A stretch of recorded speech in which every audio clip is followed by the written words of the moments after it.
Hey guys, it's Jegel and welcome back. Today I am super excited because, for one, a Final Fantasy dream of mine came true today.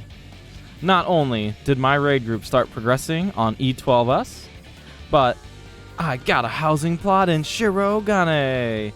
I've been trying to get a plot here for about a year and a half, and I've been waiting for the right one because I wanted to kind of be on the beach, and as you can see, it worked out for me, man. We did it. We're here. We're in Shiro, and we are excited.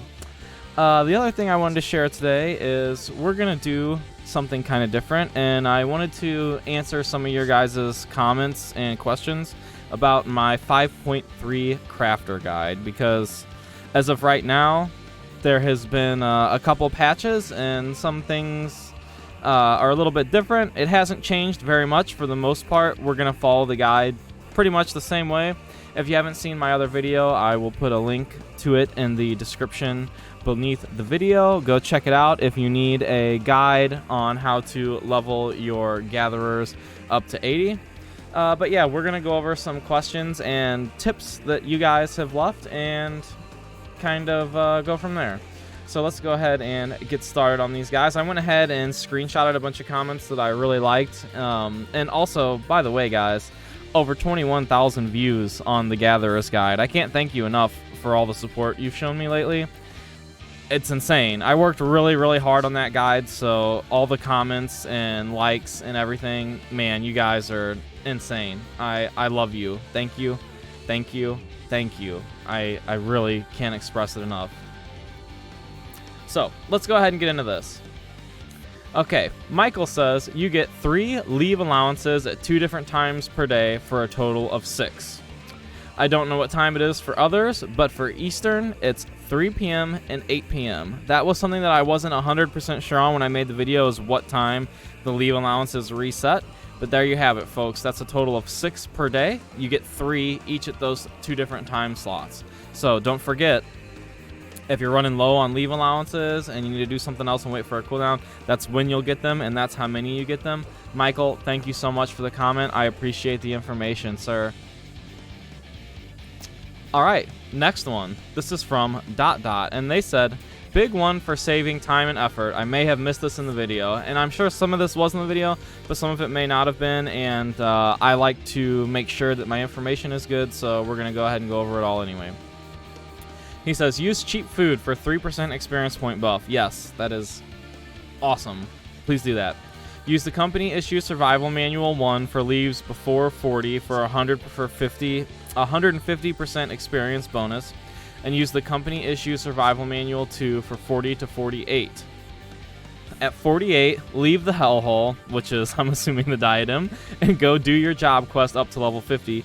Using the gear rewards and HQ percent increases skills plus weathered cordials, which are cheap on the market board, to gather the mats for them. When you buy the cordials, also buy cheap vendor gear. Highest you can wear and replace with your job quest reward gear as applicable.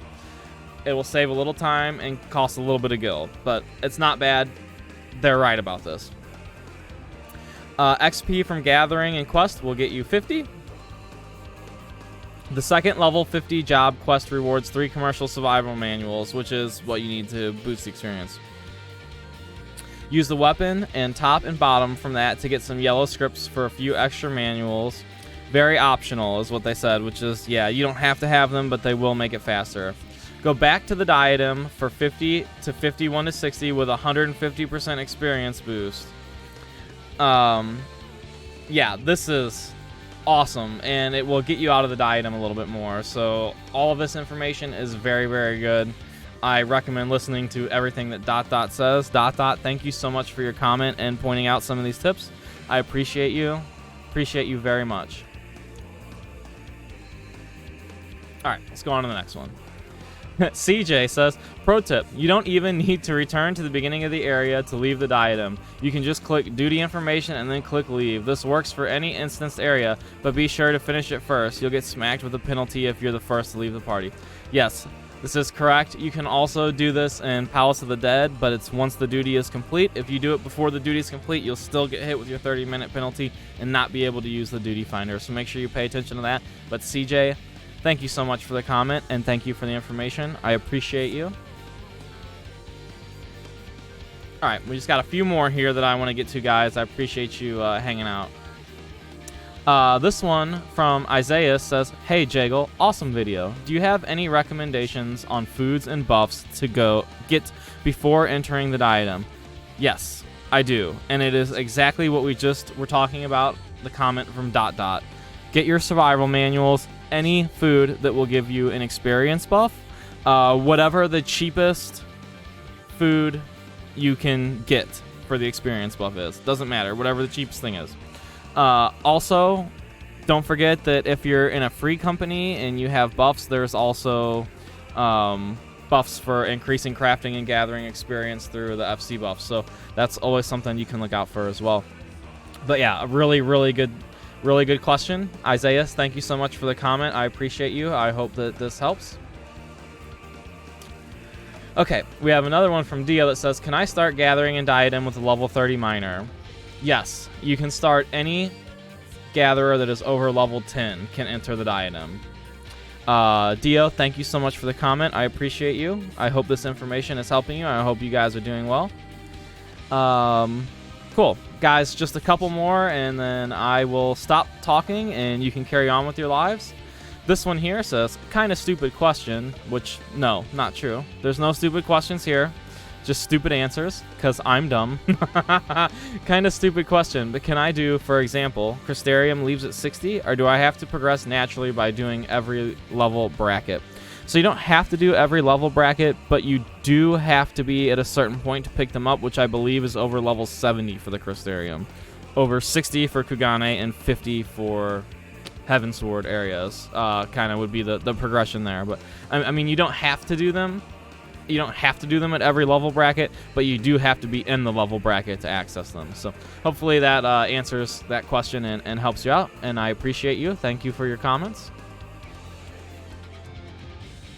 All right, next comment. Jegel, should I do the job quest every 5 levels, or can I just do them after the level grind? So that's kind of up to you guys.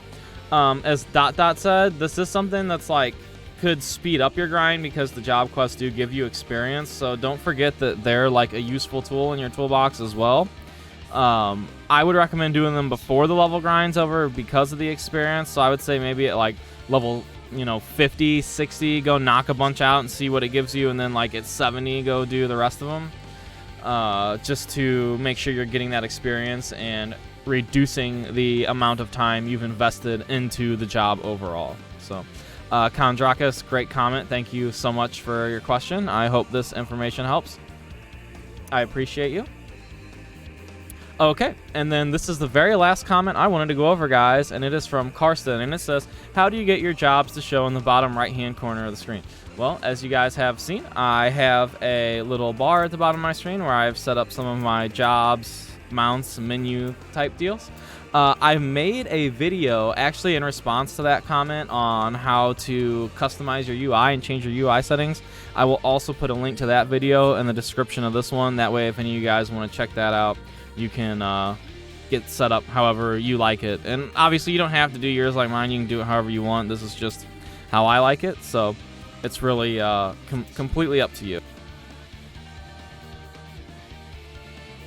Alright guys, well I think that is going to be about it for my update to the crafter leveling guide. I hope all this information helped out a little bit more and maybe clarified some things that I may have not done so well in the video. Again, thank you guys so much for all the support on it. I can't begin to thank you enough. It feels really good to have worked so hard on something and to be recognized by the community for my hard work. So I appreciate you all. I hope your grinds are going well, and stay crafty, my friends.